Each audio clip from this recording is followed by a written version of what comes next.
In this video, I'll show you how you can change language in Excel. Now, first step, guys, is you're gonna press on File up here.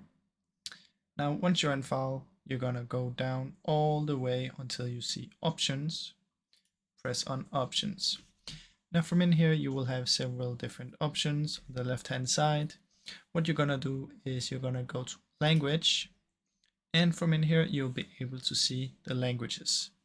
Now, as you can see here, I have English, and here are some other ones that I have on my computer. Now, what you do is you're just gonna press add a language, and you can select the language that you want. Let's say you want German.